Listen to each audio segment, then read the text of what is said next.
Hay algunas otras aplicaciones de fluorescencia que no son la espectroscopía en sí, que está bueno para verlas también, parecido a lo que vimos en espectroscopía UV visible, como para abrir un poco el panorama, digamos, de no quedarnos solamente con una idea de cuantificar algo estrictamente, o una sola forma de cuantificación, con la misma curva de siempre.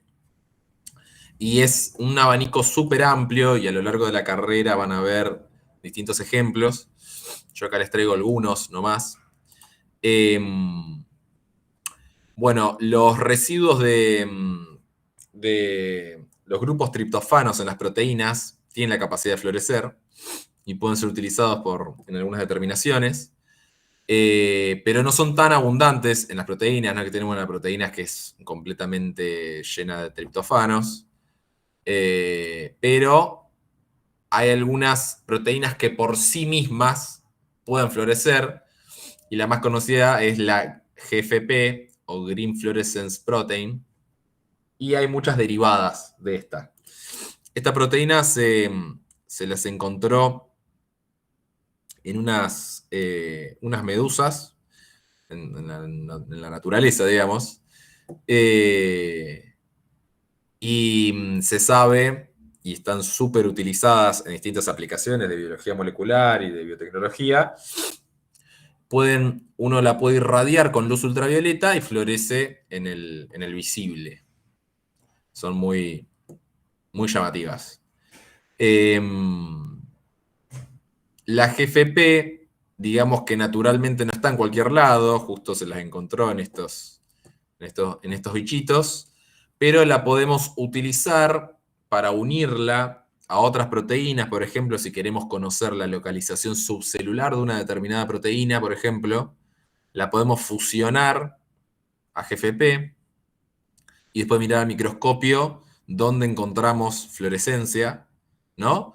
Para eso, ¿qué necesitaríamos hacer? Además de la ingeniería genética que implicaría fusionar una determinada proteína a otra proteína, en este caso GFP, después implicaría que cuando nosotros la vayamos a ver, la irradiemos con luz ultravioleta, en este caso, y analicemos la emisión a la longitud de onda indicada que va a estar en el visible, en la búsqueda de esta proteína en la célula. También nos permite ver interacciones y cuantificar de forma relativa. Esta es una de las posibles aplicaciones de la fluorescencia en proteínas. No sé si alguna vez escucharon hablar del ELISA. El ELISA es una técnica que está muy ampliamente utilizada. La van a ver en alguna de las químicas biológicas que tengan. Es En una biotecnología. en biotecnología, ¿la ven? La vimos como muestra de análisis que se usa. Claro, Como técnica, digamos, pero como técnica. no la hicimos.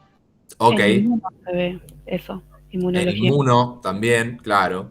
Es Bueno, porque es como la una técnica materia. es muy versátil, porque nos permite tanto, a partir de una muestra biológica, como puede ser un suero de una persona, determinar la existencia de una proteína en particular o de anticuerpos. En este caso, en este diagrama que ven acá,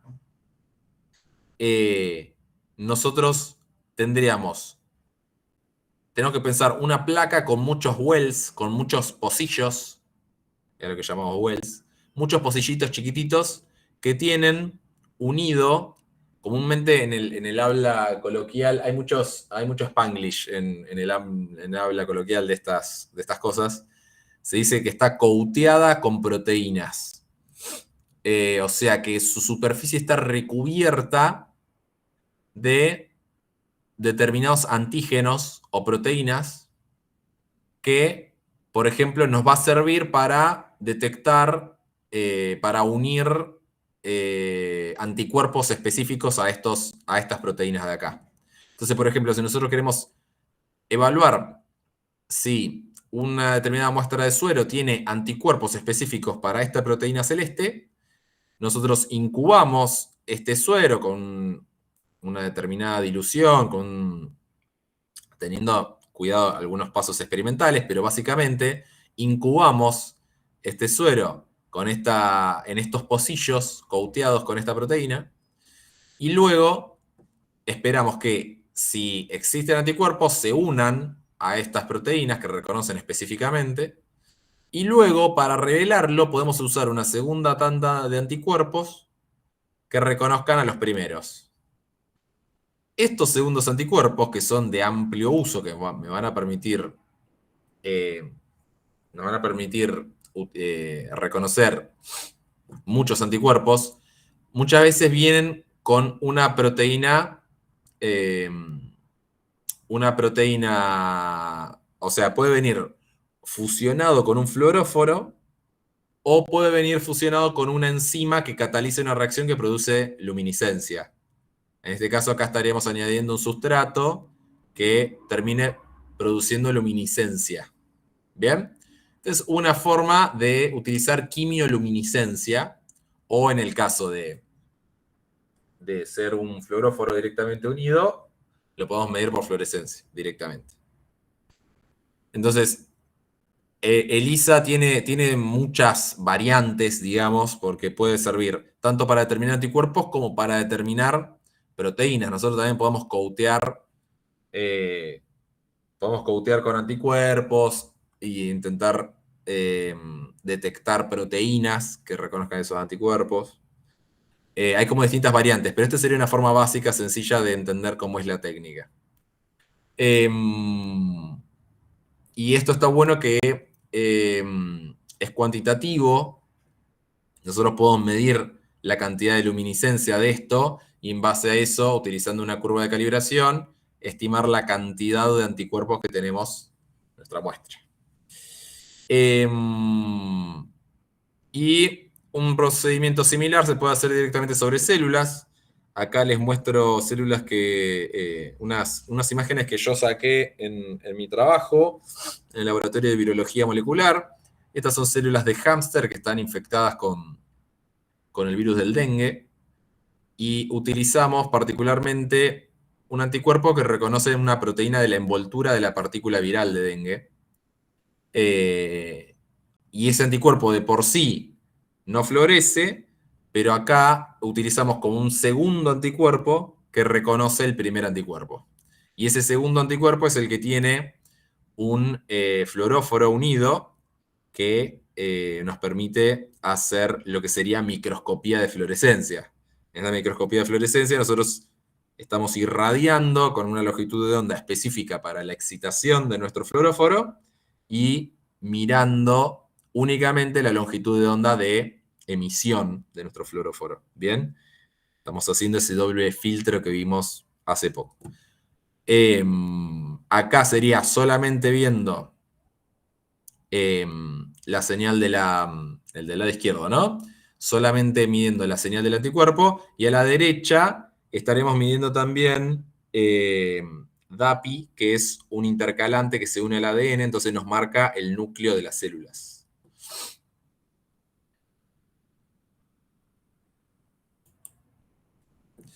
Otra aplicación es esta llamada FRET, que en inglés es Fluorescence Resonance Energy Transfer.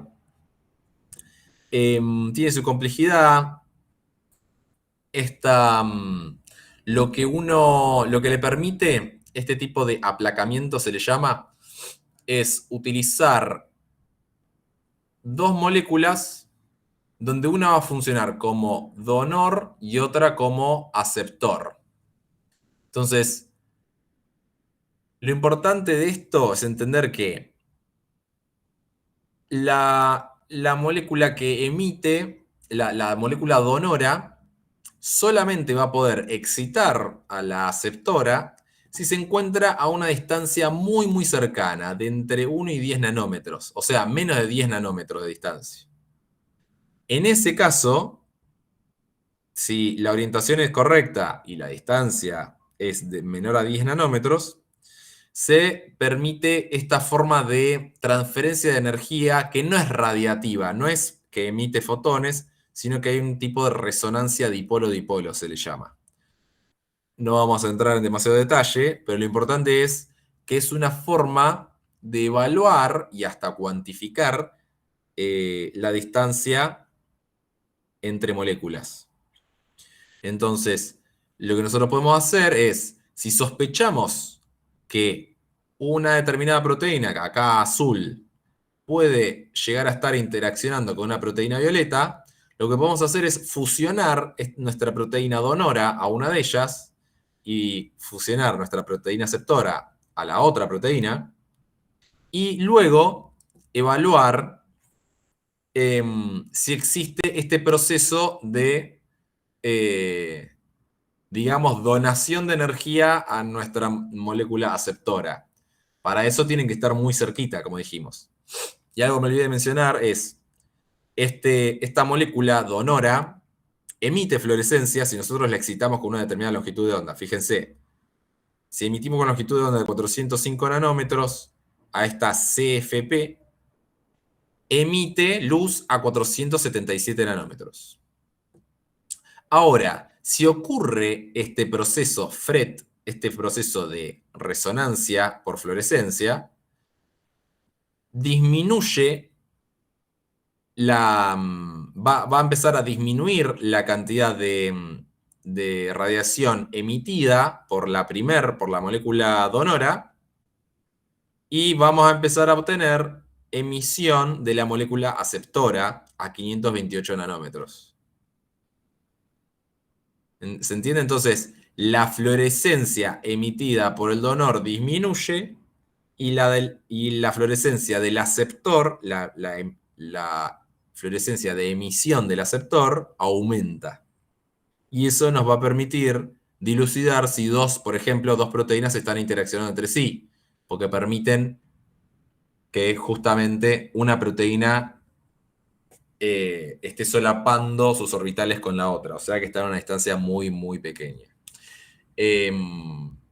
Solamente como aclaración, este resultado nos puede dar negativo y aún así estas moléculas pueden estar interactuando.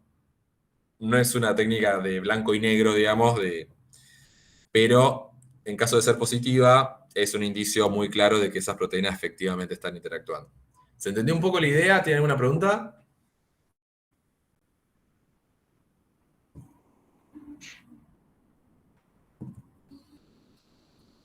Bien. Pensé que tiene otro. Profe, ¿esta técnica se ve al microscopio, la de FRET, o se mide con el aparato? A ver, uno la podría ver, pero más que nada acá a uno le interesa medirlo, digamos. O sea, puede ser que veas algo, un cambio en el color, si vos estás midiendo, si vos acomodás el monocromador para que primero pase de medir a 477, pase a medir a 528 nanómetros, pero más que nada se utiliza más en términos cuantitativos de cuantificar la intensidad, la diferencia de intensidad entre estas dos emisiones, ¿no? Habría que ver, dependiendo un poco del caso experimental, si la cantidad que vos tenés de proteína es suficiente como para poder verla, pero sí para cuantificarla. Cuantificarla seguro.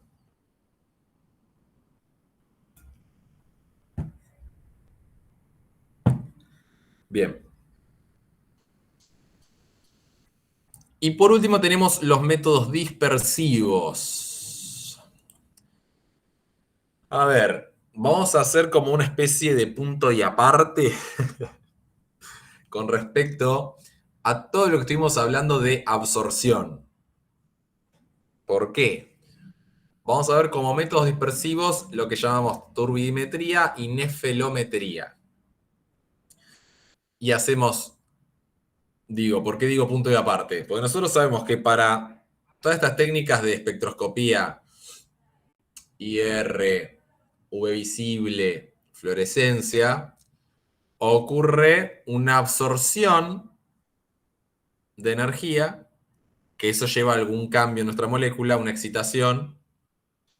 En el caso de fluorescencia, en el caso de UV visible, hay una excitación de la nube electrónica. Y en el caso de IR vimos que hay una excitación de los modos vibracionales de nuestra molécula.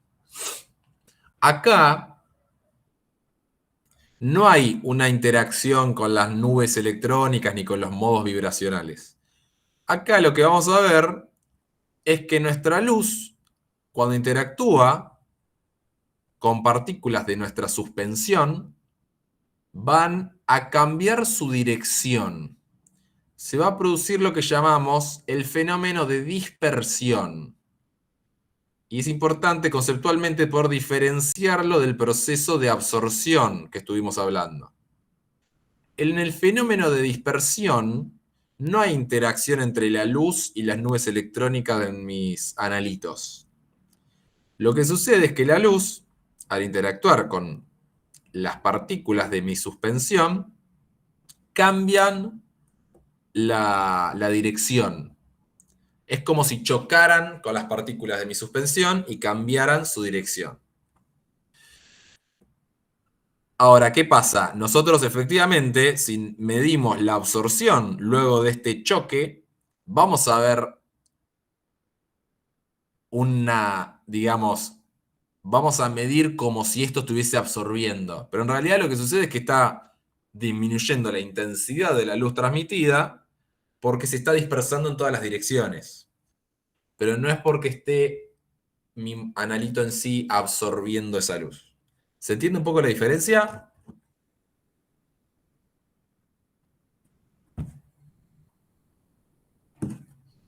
Sí, sí, profe. Muy bien.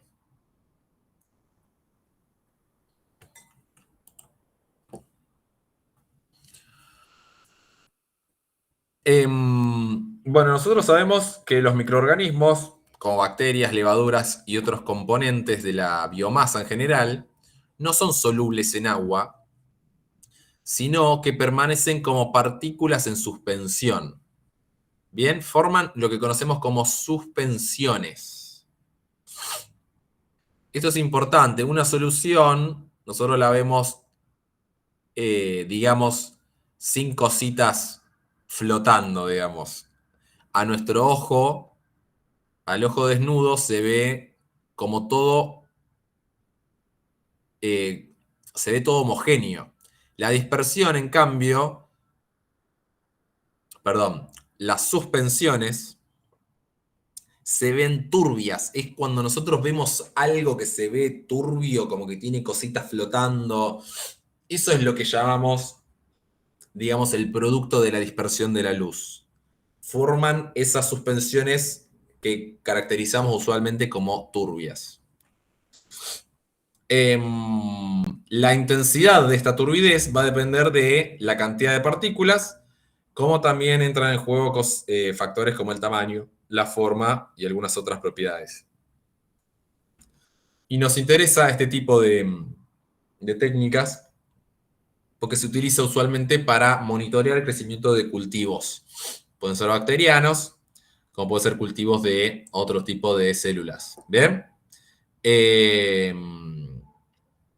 Pero digamos que el más amplio uso es para cultivos bacterianos.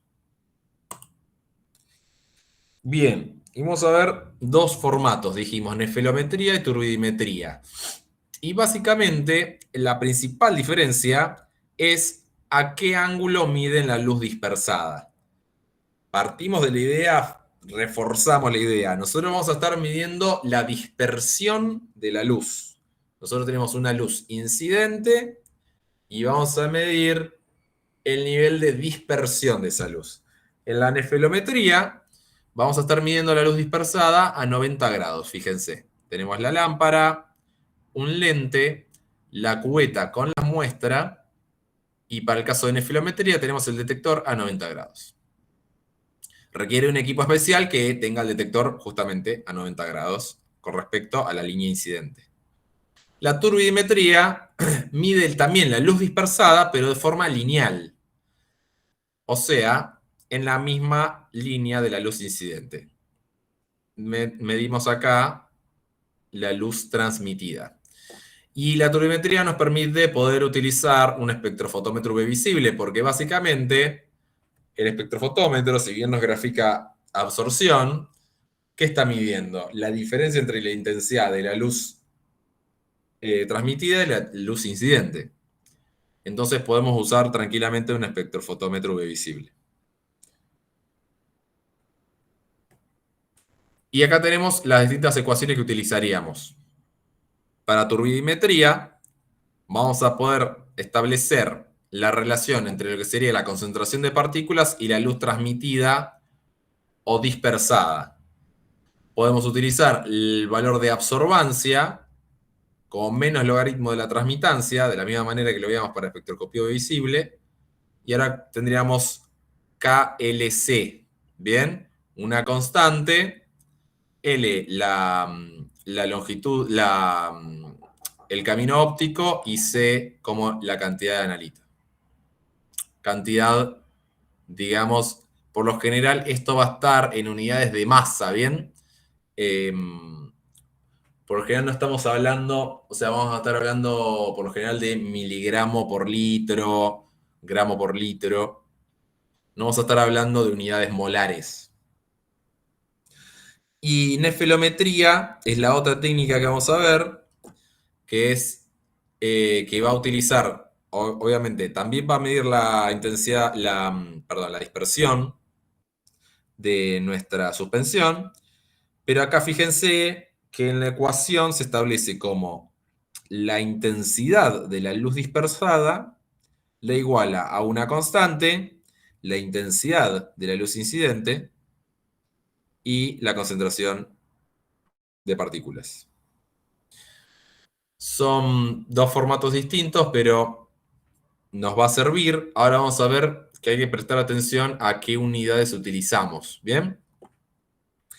Estas dos relaciones van a ser válidas para concentraciones bajas de partículas y de tamaño pequeño. Tiene esa restricción. Pero digamos que para el monitoreo de cultivos bacterianos es ampliamente utilizado.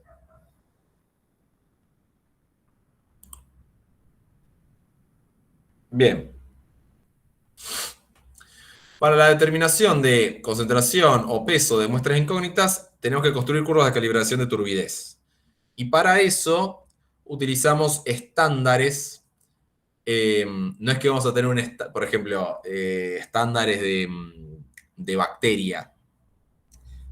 Por más que vayamos luego a medir bacterias, vamos a tener estándares de distintos analitos que se utilizan ampliamente, que son muy estables, que generan, digamos, suspensiones que nos van a servir de referencia para utilizarlas como unidades de dispersión. Entonces, la formacina es uno de los ejemplos de los analitos más utilizados. Es barata. Bueno, justo esta no es la más estable de todas. Debe prepararse seguido, pero permite utilizar unidades de turbidez de formacina, que son conocidos como FTU. En este caso no va a depender del ángulo de medida, y también hay unidades de turbidez nefelométrica, NTU, que son específicas para 90 grados, para medidas a 90 grados con respecto a la luz incidente. Pero digamos que son las dos más ampliamente utilizadas. Básicamente es construir suspensiones estándar para poder armar una curva de calibración en ya unidades de mi estándar en sí. ¿Bien? Entonces vamos a estar todos refiriendo a estas unidades de turbidez.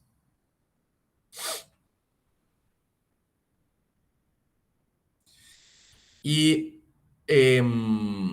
vamos a explicar un poquito lo que sería el TP número 3, que después lo vamos a repasar igual, pero le hago una aclaración porque fue también parte de las modificaciones que hice para esta clase, que ya no vamos a hacer el recuento de biomasa por método húmedo o método seco, perdón, por peso húmedo o peso seco. Si bien lo vamos a ver conceptualmente de qué se trata, está explicado en el TP, lo que pasa un poquito con eso es que es una técnica más útil cuando uno tiene una cantidad de biomasa un poco más importante. Y para este TP está bueno por ahí profundizar y darle un poquito más de lugar a la turbidimetría, y el peso húmedo o el peso seco después lo pueden hacer más adelante con suspensiones bacterianas, con digamos, cultivos que tienen una mayor cantidad de biomasa y donde la técnica en sí tiene una mejor utilidad. Se lo aclaro porque en el TP, en la unidad todavía está esta parte de peso húmedo y peso seco, pero nosotros nos vamos a focalizar en turbidimetría. Pero bueno, vamos a repasar un poquito. La biomasa se refiere a, por lo general, microorganismo presente en un sistema. También puede referir a cantidad de células, de personas, de masa, de seres vivos en general, pero en bioprocesos es un término muy utilizado, ya que nos permite tener una determinada, o es como un parámetro de la eficiencia que está teniendo nuestro proceso. Por lo general, la cantidad de biomasa refiere a la cantidad, por ejemplo, de bacterias que estamos produciendo por unidad de tiempo, y tener un poco una idea de eso, el impacto que tiene eso luego en la producción de lo que sea que nosotros estemos generando en el bioproceso. ¿Bien? Entiéndase bioproceso como un proceso que involucra un bioreactor con algún tipo de microorganismo para generar algún determinado producto. ¿Bien? Un poco nos va a permitir establecer la producción de biomasa, nos va a permitir establecer las tasas de producción, de consumo de nutrientes y los balances de masa del proceso.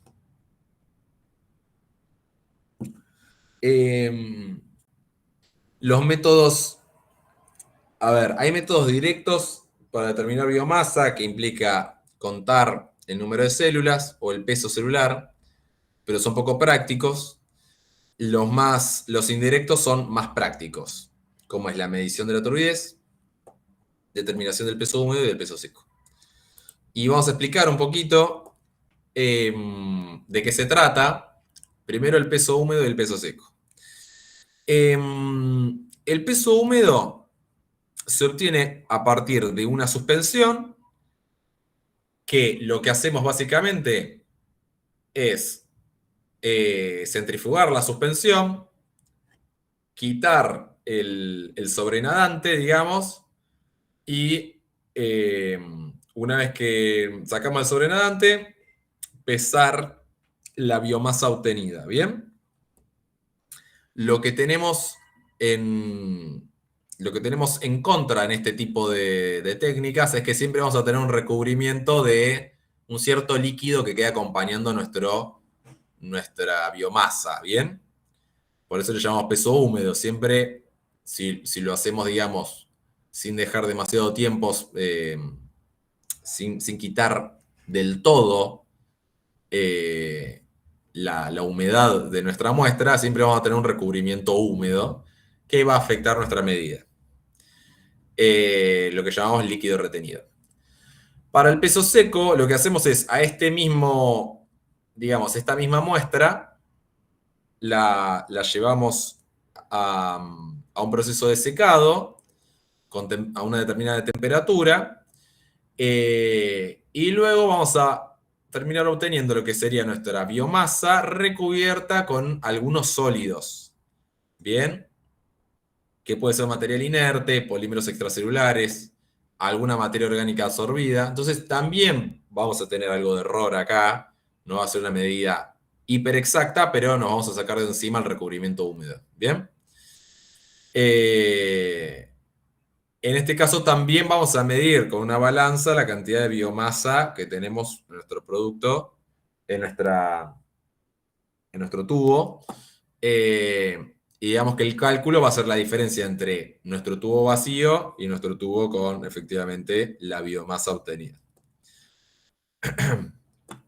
Esto es lo que, digamos, lo que hacíamos antes en el TP. Fíjense que algo muy sencillo, no tenía demasiada vuelta. Primero pesábamos los tubos vacíos, tomábamos 5 mililitros de una suspensión, los centrifugábamos, quitábamos el sobrenadante, lo escurríamos y lo volvíamos a pesar.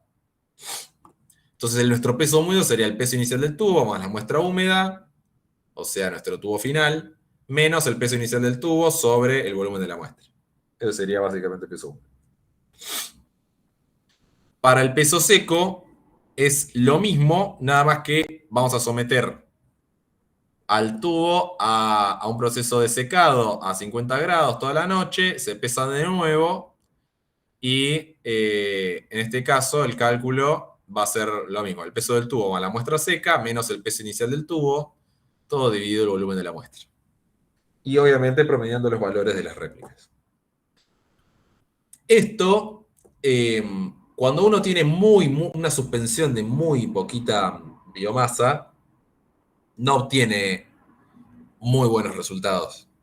Esto es una técnica que sirve en mayor medida para cuando uno tiene una buena cantidad de biomasa, por ejemplo, que está con un bioreactor generando un cultivo bacteriano y puede tener una buena...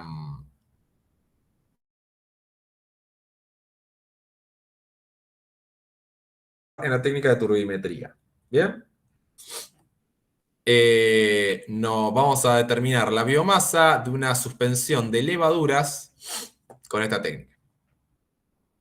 Es importante que tanto este método como la medición de peso húmedo y de peso seco son indirectos y no informa acerca de la viabilidad celular.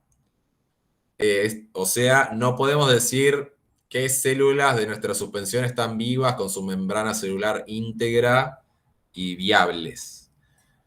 Para eso tenemos que hacer un conteo celular, utilizando algún colorante, que no es lo que vamos a hacer en el trabajo práctico, pero ténganlo en cuenta de que uno cuando mide biomasa, no quiere decir que esté midiendo masa viva, viable, ¿bien? Está midiendo todo junto, células muertas, células vivas y productos derivados de esta célula o del medio de cultivo. Pero bueno, entonces vamos a partir de una suspensión de levadura y vamos a intentar cuantificar la cantidad de biomasa por turbidimetría, ¿bien?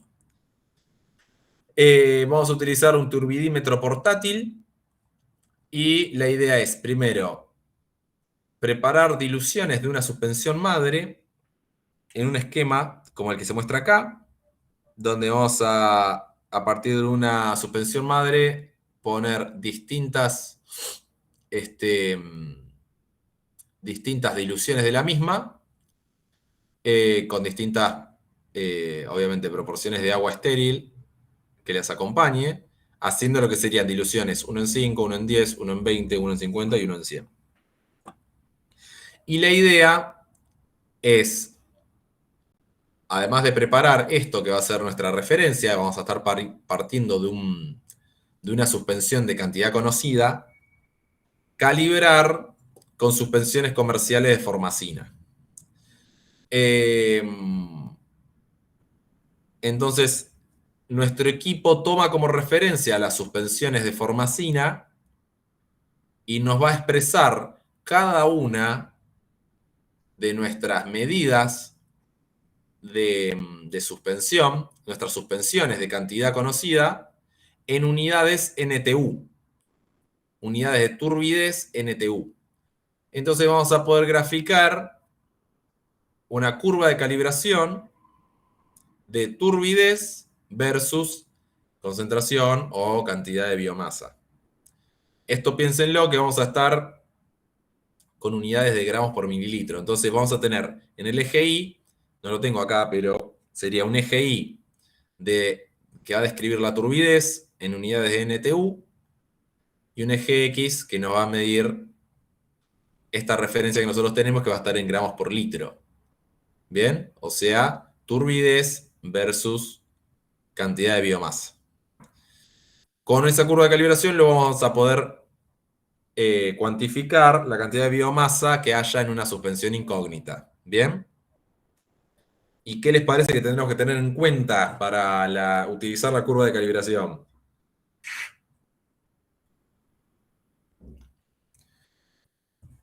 Algo que venimos... Un patrón. El método de mínimos cuadrados. A ver, el método de mínimos cuadrados nos va a permitir construir efectivamente la curva de calibración. Sí, ahí obtenemos la recta que mejor ajusta los datos, a los datos de lo que serían nuestros estándares. Pero digamos, si nuestra suspensión incógnita, ¿les parece que va a tener que cumplir con alguna condición para que la podamos utilizar con nuestra curva de calibración?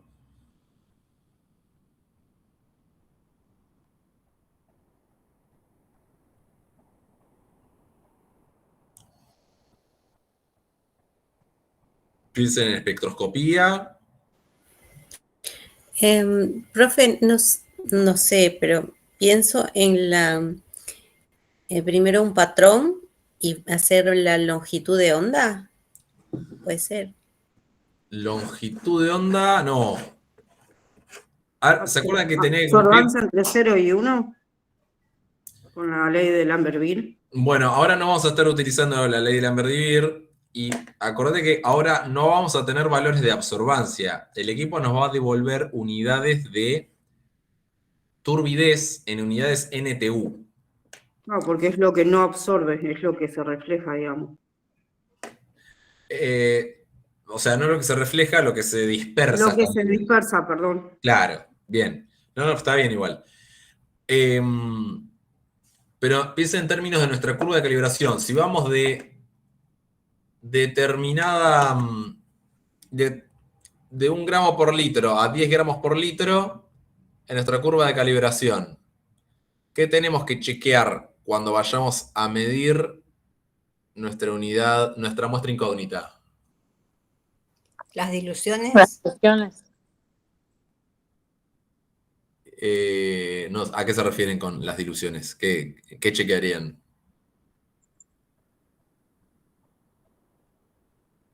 Que estén dentro de ese rango, Que estén dentro del rango, que ¿cómo llamábamos? ¿Rango? rango lineal. Dentro del rango lineal, exactamente. Bien. Entonces, tenemos que construir una curva de calibración con una suspensión madre de cantidad conocida, de cantidad de biomasa conocida, distintas diluciones de la misma. Armamos esa curva de calibración, establecemos lo que sería nuestro rango lineal y luego medimos nuestra muestra incógnita, una suspensión incógnita. Vamos a tener que chequear que justamente nuestra suspensión incógnita caiga dentro del rango lineal. Eso es básicamente el trabajo práctico. Un poco en la misma línea de lo de espectroscopía UV visible, teniendo en cuenta ahora, digamos, lo que tiene de distinto a lo de espectroscopía es que vamos a tener que hacer todo en base a estas suspensiones comerciales de formacina, que nos va a permitir trabajar en otras unidades. Esto ahora suena un poco raro, pero cuando vean en el trabajo práctico va a quedar un poco más claro. Pero bueno, está bueno discutirlo ahora un poquito. ¿Quedó alguna duda? Guía de esta unidad no hay, ¿no? Sí, sí. Está subida en el campus, en la unidad 7, sí, excepto que haya habido algún problema. A ver. No la vi. No figuraba, profesor. ¿Es la que modificó, profe? No estaba la guía, profe. Me refiero a guía de ejercicios. Ah, guía de ejercicios. No, está bien. Guía de ejercicios no hay. Hay un apunte teórico, eso quería dejar en claro. No, sí, eso lo vi, pero digo algo de ejercicio como... Ah, bien. No, Claro, está bien. eso, ejercicios. Ok. No, ejercicios no hay. Es teórico. ¿Las fórmulas hay que saberlas de memoria en la parte de la teoría? Fórmulas, a ver, ¿qué fórmulas vemos? Pregunta, Vemos. entonces, no, digamos, A no ver, un hay... segundito que le respondo a tu compañera. Vemos El las... turbidez, dice usted, el de nefrometría. ¿Cómo? No El escuché. de turbidimetría De turbidez. Bueno, por eso, vemos turbidimetría. No sé por qué esto se me colgó, che. Vemos turbidimetría y vemos estas Nefilometría. de peso húmedo y peso seco también. Por más que no la vayamos a hacer en el trabajo práctico, hay que saberlo esto, ¿bien? Lo que sería esta diferencia es muy simple esto, ¿no? La diferencia entre el peso del tubo más la muestra húmeda menos el peso inicial del tubo sobre el volumen de la muestra. Esto sería nuestro peso húmedo y lo mismo para el peso seco. Las ecuaciones de turbidimetría, nefilometría y de espectroscopía de fluorescencia. Sí, todo eso hay que saberlo. Te hago una pregunta, profe. Digo, ¿no se puede armar una hoja de fórmulas